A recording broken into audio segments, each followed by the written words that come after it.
கன்னியாகுமரி விவேகானந்தர் பாறைக்கு படகு மூலம் வந்தடைந்தார் பிரதமர் நரேந்திர மோடி. இது குறித்தான முழு விவரங்களுடன் இணைகிறார் செய்தியாளர் ராஜகுமரன். விவரங்கள் என்ன, நீங்க பதிவு செய்யலாம்? கன்னியாகுமரிக்கு வருகை தந்திருக்கும் பிரதமர் நரேந்திர மோடி தற்பொழுது விவேகானந்தர் பாறையை சென்றடைந்திருக்கின்றார். விவேகானந்தர் பாறையில் இருக்கும் தியான கூடத்திற்கு செல்லக்கூடிய பிரதமர் அங்கு நாளை மறுநாள் மாலை 3 மணி வரை ஏறக்குறைய ஒரு 36 மணி நேரங்கள் வரை தியானத்தில் ஈடுபடுவார் என்று தெரிவிக்கப்பட்டிருக்கின்றது. பிரதமருடைய பாதுகாப்பு நடைமுறைகளை பின்பற்றி மிக முக்கிய நபர்கள் மட்டுமே அனுமதிக்கப்பட்டிருக்கின்றார்கள். இந்த இடத்தை பிரதமர் தேர்வு செய்ததற்கு பல்வேறு காரணங்கள் இருப்பதாக பாஜக தரப்பில் ஏற்கனவே கூறியிருந்தார்கள்.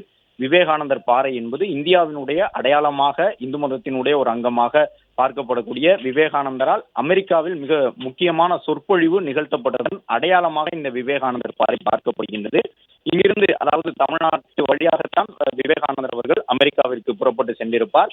சிகாகோ நகரத்தில் நடைபெற்ற அந்த மிக முக்கியமான ஆன்மீக தலைவர்கள் பங்கேற்ற கூட்டத்தில் பங்கு பெற்றிருந்த விவேகானந்தர் அவர்கள் சொற்பொழிவு நிகழ்த்துவதற்கு முன்பாகவும் சொற்பொழிவு ஆற்றிவிட்டு திரும்பி வரும் பொழுதும் விவேகானந்தர் அவர்கள் இந்த பாறையில் தங்கியிருந்து தியானம் செய்தார் என்ற வரலாற்று சம்பவங்களின் அடிப்படையில் இந்த இடம் தொடர்ந்து நினைவு கூறப்பட்டு வருகின்றது. அதன்படி இந்தியாவின் தென்கோடி முனையில் இருக்கக்கூடிய கன்னியாகுமரியில் விவேகானந்தர் அமர்ந்து தியானித்த இடத்தில் இருந்தவாறு பிரதமர் நரேந்திர மோடி அவர்கள் அடுத்த 2 நாட்களுக்கு நாளை மறுநாள் வரை தொடர்ச்சியான தியானத்தில் ஈடுபட இருக்கின்றார்.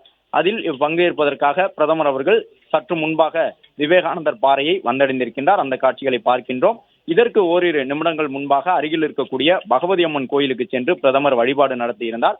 அதன் பிறகு இங்கிருந்து நடந்து சென்றிருக்கக்கூடிய பிரதமர் நாளை மறுநாள் 3 மணி வரை கடும் பாதுகாப்புகள் வழங்கப்பட்டிருக்கின்றது.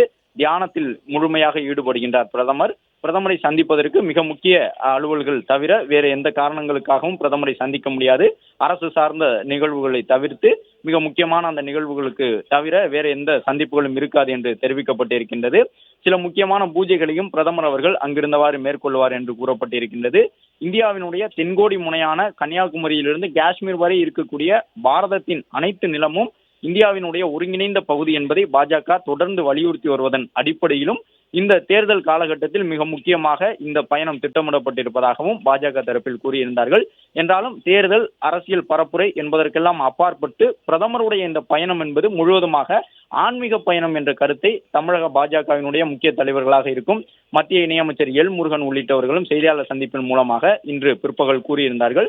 அதன்படி மிக முக்கியமான நேரத்தில் ஒரு முக்கியத்துவம் வாய்ந்த ஆன்மீக பயணத்தை பிரதமர் அவர்கள் மேற்கொண்டிருக்கின்றார்கள்.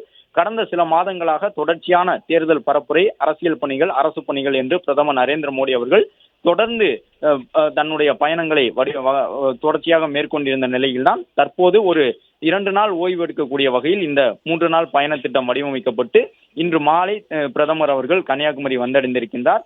நாளை மறுநாள் என்று அடுத்த 2 நாட்களும் இன்று இரவும் உட்பட தொடர்ந்து ஒரு 3 நாட்கள் அளவில் பிரதமருடைய இந்த பயண திட்டம் அமைந்திருக்கின்றது. குறிப்பாக பிரதமர் தேர்தலில் போட்டியிடக்கூடிய சூழ்நிலையில் வாரணாசி மக்களவை தொகுதியில் தேர்தல் பரப்புரை எல்லாம் நிறைவடைய இருக்கின்றது. அந்த பரப்புரையில் கூட பிரதமர் அவர்கள் அதிக அளவில் நேரம் ஒதுக்கவில்லை. இந்தியாவின் பல்வேறு இடங்களுக்கும் சென்றதன் காரணமாக இன்று நடைபெற்ற கடைசி கட்ட பரப்புரையில் கூட பிரதமர் அவர்கள் வாரணாசி தொகுதியில் பங்கேற்கவில்லை. அவர் அந்த தேர்தலை முன்னிட்டு கடந்த சில நாட்களுக்கு முன்பாக வேட்புமனு தாக்கல் செய்த பொழுது மட்டும்தான் வாரணாசி என்கின்ற தான் போட்டியிடக்கூடிய தொகுதிக்கு சென்றிருந்தார். அந்த தொகுதியில் இன்றுதான் இறுதிக்கட்ட பரப்புரை நடைபெறுகின்றது. ஜூன் 1ஆம் தேதி நாளை மறுநாள் அங்கு தேர்தல் நடைபெறக்கூடிய சூழ்நிலையில் பிரதமர் அவர்கள் இந்த பயணத்தை தமிழகத்திற்கு மேற்கொண்டிருக்கின்றார். கன்னியாகுமரியில் இருக்கக்கூடிய விவேகானந்தர் பாறையில் இந்த முக்கடலும் சங்கமிக்கக்கூடிய இடமாகவும் இருக்கின்றது. அதன்படி அரபிக்கடல், வங்கக்கடல், இந்திய பெருங்கடல் என்று முக்கடலும் சங்கமிக்கக்கூடிய இந்த பகுதியில் பிரதமர் வருகை தந்திருக்கின்றார்.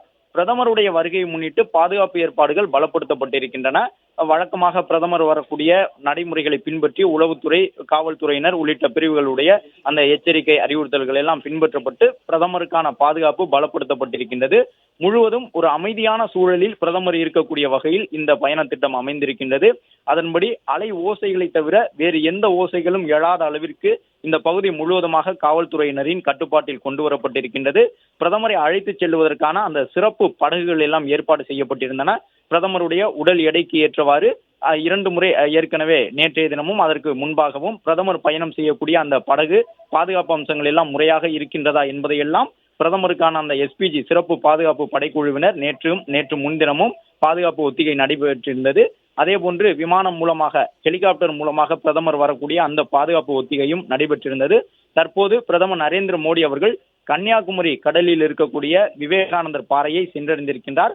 பாதுகாப்பு படை வீரர்கள் மட்டும்தான் நாம் காணொலியில் பார்க்கக்கூடியவாறு பிரதமர் அவர்கள் வெள்ளை நிற சட்டை அணிந்து செல்லக்கூடிய சூழ்நிலையில் அவருக்கு முன்னும் பின்னுமாக செல்லக்கூடிய அனைவருமே பாதுகாப்பு படையினர்.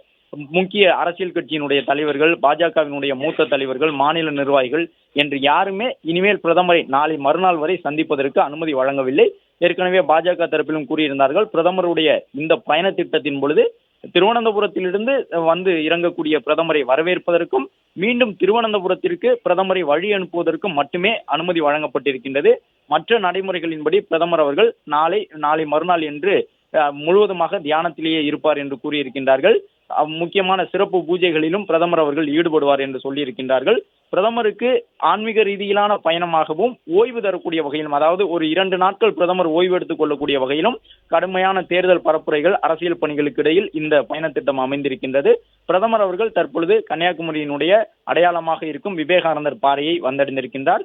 இதற்கு முன்பாக அருகில் இருக்கக்கூடிய திருவள்ளுவர் சிலையையும் பிரதமர் அவர்கள் பார்வையிட்டு சென்றிருந்தார். திருவள்ளுவர் சிலையை பார்வையிட்டவாறு அங்கிருந்து அந்த படகிலேயே சென்று தற்போது கன்னியாகுமரியினுடைய விவேகானந்தர் பாறையை பிரதமர் அவர்கள் சென்று அடைந்திருக்கின்றார். மேலும் இன்று இரவு, நாளை காலை முதல் சிறப்பு பூஜைகளும் அங்கு நடைபெறும் என்று கூறியிருக்கின்றார்கள். நாளை மறுநாள் பிரதமர் புறப்படுகின்றார். அதாவது ஜூன் 1ஆம் தேதி மக்களவைத் தேர்தலுக்கான இறுதிக்கட்ட வாக்குப்பதிவு இந்தியா முழுவதும் வாரணாசி உட்பட, பிரதமர் போட்டியிடக்கூடிய வாரணாசி உட்பட 57 தொகுதிகளில் நடைபெறுகின்றது. ஜூன் 1ஆம் தேதி வரை பிரதமர் இங்கேயே தங்கியிருக்கின்றார். அதன் பிறகு திருவனந்தபுரம் சென்று அங்கிருந்து டெல்லி செல்லுகின்றார். ஜூன் 4ஆம் தேதி இந்தியா முழுவதும் 7 கட்டங்களாக நடைபெற்ற மக்களவைத் தேர்தலின் வாக்குப்பதிவு நடைபெறக்கூடிய சூழ்நிலையில் பிரதமர் அவர்கள் இந்த ஆன்மீக பயணத்தை தமிழகத்திற்கு மேற்கொண்டிருக்கின்றார். இதற்கு முன்பாக கடந்த மாதத்தில் அயோத்தியில் நடைபெற்ற ராமர் சிலை பால பிரதிஷ்டை விழாவின் பொழுது அதற்கான தீர்த்தங்களை பெற்றுச் செல்வதற்காக பிரதமர் ராமேஸ்வரம், தனுஷ்கோடி, அதே போன்று ஸ்ரீரங்கம் உள்ளிட்ட புண்ணிய தலங்களுக்கெல்லாம் வந்திருந்தார். அதன் பிறகு அரசியல் பரப்புரைகளுக்காக கடந்த மாதத்தில் பல்வேறு தருணங்களாக பிரதமர் வந்திருந்தார். வாகன பேரணி உள்ளிட்டவற்றிலெல்லாம் சென்னை, கோயம்புத்தூர் உள்ளிட்ட இடங்களில் பங்கேற்றிருந்தார். அது மட்டுமல்லாமல் திருநெல்வேலி, கன்னியாகுமரி மாவட்டம், தூத்துக்குடி உள்ளிட்ட இடங்களில் நடைபெற்றிருந்த பாஜக பொதுக்கூட்டத்திலும் பங்கேற்றிருந்தார். இந்த முறை முழுவதுமாக பிரதமருடைய இந்த பயண திட்டம் ஆன்மீக பயணமாக அமைந்திருக்கின்றது. கிட்டத்தட்ட 36 மணி நேரம் வரை பிரதமர் அவர்கள் அமர்ந்து தியானம் செய்யக்கூடிய வகையில் அந்த தியான கூடம் ஏற்பாடு செய்யப்பட்டிருக்கின்றது. விவேகானந்தர் இங்கு இருந்துதான் தியானம் செய்திருந்தார். இந்தியாவினுடைய ஒற்றுமையை, அந்த ஒற்றுமை கருத்தை வலியுறுத்தக்கூடிய வகையில் பிரதமருடைய இந்த பயண திட்டம் அமைந்திருக்கின்றது. மக்களவைத் தேர்தல் நடைபெற்று நிறைவு கட்டத்தை நெருங்கி இருக்கக்கூடிய சூழ்நிலையில் பிரதமர் கன்னியாகுமரிக்கு இந்த பயணத்தை மேற்கொண்டிருக்கின்றார். காஷ்மீர் முதல் குமரி வரை என்பது இந்தியாவினுடைய முக்கிய அரசியல் தலைவர்களுடைய கருத்தாக இருக்கும். குறிப்பாக பிரதமர், உள்துறை அமைச்சர் உள்ளிட்டவர்கள் பாஜக சார்பில் நடைபெற்ற பரப்புரை கூட்டங்களில் இந்தியா முழுவதும் பேசும் பொழுதும் அந்த கருத்தை முன்வைத்திருந்தார்கள். ஒன்றுபட்ட பாரதத்தில் அனைத்து மாநிலங்களும் சமமாக இருக்கும் என்ற அடிப்படையில் காஷ்மீர் முதல் கன்னியாகுமரி வரை என்பது வலியுறுத்தப்படும். அதன்படி இந்தியா முழுவதும் இருக்கக்கூடிய அனைத்து மாநிலங்களுக்கும் சென்று மக்களவை தேர்தலுக்கான பரப்புரையில் ஈடுபட்டிருந்த பிரதமர் நரேந்திர மோடி தன்னுடைய தேர்தல் பரப்புரையை கிட்டத்தட்ட 3-4 மாதங்களாக தீவிரமாக மேற்கொண்டு வந்திருந்த தேர்தல் பரப்புரைகளை நிறைவு செய்து கொண்டு இந்தியாவினுடைய தென்கோடி முனையான தமிழகத்தினுடைய நுழைவிடமாக இந்திய பெருங்கடல் பரப்பில் அமைந்திருக்கும் கன்னியாகுமரியின் விவேகானந்தர் பாறைக்கு வந்திருக்கின்றார். விவேகானந்தர் பாறை என்பது ஏற்கனவே குறிப்பிட்டவாறு வரலாற்று முக்கியத்துவம் வாய்ந்தது. உலகளவில் இந்தியா என்கின்ற இந்த பாரத தேசத்தை முதன்முறையாக உலகளவில் எடுத்து சென்ற சிகாகோ சொற்பொழிவு என்று வரலாற்றில் பதிவு செய்யப்பட்டிருக்கும். விவேகானந்தர் அவர்கள் ஆற்றியிருந்த அந்த இந்து மதம் சார்ந்த சொற்பொழிவிற்காக ராமநாதபுரம் உள்ளிட்ட இடங்களிற்கெல்லாம் விவேகானந்தர் வந்திருப்பார். அதன் பிறகு கன்னியாகுமரி வழியாகத்தான் விவேகானந்தர் அமெரிக்காவிற்கு சென்றிருப்பார். அங்கு சென்ற பிறகு பாரதத்தின் நுழைவிடமாக கன்னியாகுமரியை பார்த்த விவேகானந்தர் இங்கு வந்துதான் பாரத மாதாவை தரிசித்து விட்டு சற்று நேரம் தியானத்தில் ஈடுபட்டு விட்டு அதன் பிறகு கொல்கத்தா உள்ளிட்ட நகரங்களை செல்லக்கூடிய வகையில் அவருடைய விவேகானந்தரின் பயண திட்டம் அமைந்திருந்தது என்பது வரலாறு.